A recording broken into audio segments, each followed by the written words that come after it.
Yesterday, Donald Trump sat in the Oval Office and he rambled and he ranted about the supposed historic trade deal with the United Kingdom. We learned that, if we're honest, it's not really historic and it's not really a trade deal and it's not really done. And Trump admitted he doesn't even know if all aspects of it are legal. And so there was a Scottish reporter in the Oval Office in the heart of the White House who called it out to Trump's face. And I think this is absolutely fantastic to see. The reporter. Yesterday, in a shocking display of political theater, Donald Trump found himself face to face with a Scottish reporter who wasn't afraid to challenge his narrative.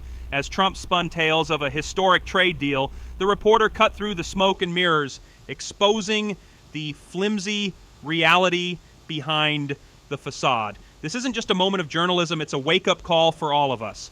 Does it beautifully.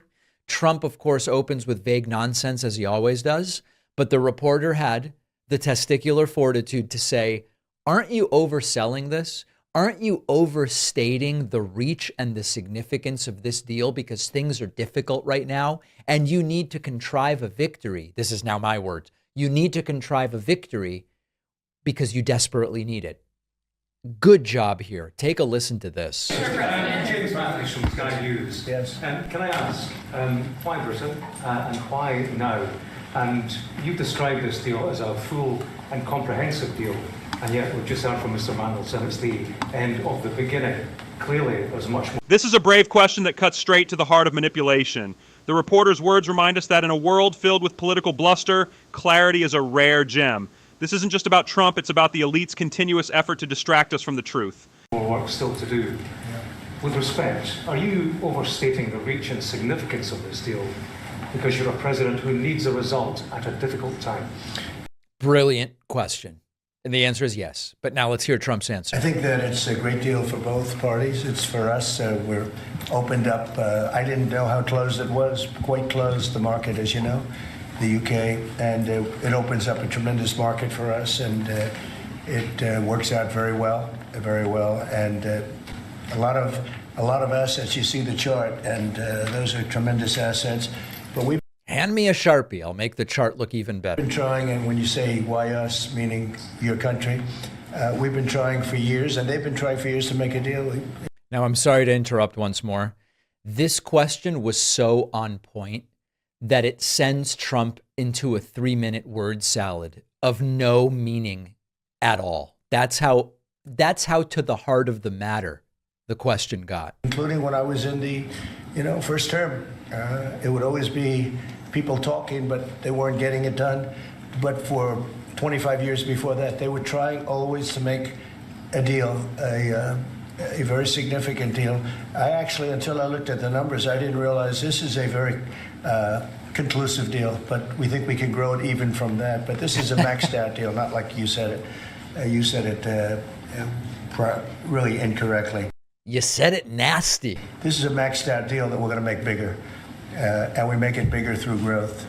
But we have tremendous assets involved. I was surprised to see how big your country is in trade, actually. One of the biggest in technology. And yeah. Anyway, I'm not going to subject you to the remaining 90 seconds of this drivel. A couple things that I love about this. First of all, again, the question's so spot on that it sends Trump into a 3-minute word salad. Number two, the reality is that Trump's bragging about a deal that's not a deal, that he said, this is an explosive truth bomb. Trump's empty claims illustrate how the powerful manipulate language and perception to create illusions of success. While he spins tales of deals, the reality is that ordinary Americans are left to navigate the chaos of misinformation. They don't even yet know if all of the parts of it are legal, that they don't even yet have all of the details. They're still working out the details.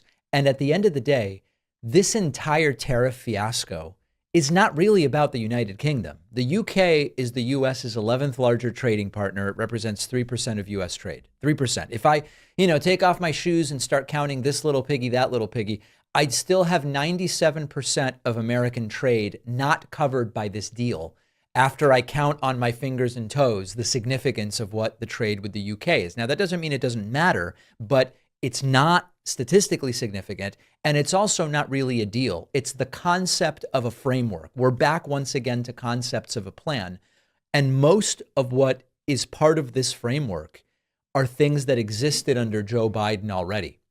We would just be restating and taking a step back to where we were on trade with the UK under Biden. The numbers haven't changed. The tariffs haven't moved.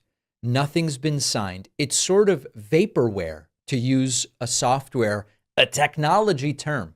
Trump needed a win, and he wants to pass it off as a deal and some talking points and say, we have an achievement here. Now, this is much bigger than the United Kingdom, and I think that this is maybe the most relevant aspect of this. This entire event that we've been looking at, that Trump did yesterday, the whole thing was meant to showcase a president pretending he's doing something as we have growing economic concerns all around him. It's sort of like the nothing to see here, please disperse scene from Naked Gun, where buildings are exploding, a fireworks factory is exploding in the background. And, as we saw earlier, Trump was asked, why'd you nominate someone for Surgeon General who didn't even finish her residency? And Trump goes, well, Bobby said she's great. And this is the level this White House is operating on. An idea of a framework of a deal requires an event to claim victory. The level of vetting that's happening is Bobby told me that she's really good. They also, we're not going to look at it, but they came to a question about American ports being at reduced capacity, not empty, but at reduced capacity thanks to the trade war, with imports being down. And Trump goes, oh, if we didn't trade with these countries, we would be better off. He's sort of like going fully into this isolationist turtle shell, bragging that no trade is better than importing affordable goods. Now, I'm the first to say we don't need a lot of this cheap Chinese crap that we get, right? It's sort of like the epitome of consumerism. But that's not really the foundation through which these deals are being analyzed and through which Trump is saying specialization and trade don't matter. So if you're wondering whether Trump understands how global corporations and trade work, he doesn't. And the numbers right now are Trump's approval at this point in the presidency, the lowest in 70 years for a president at about 110 or so days in.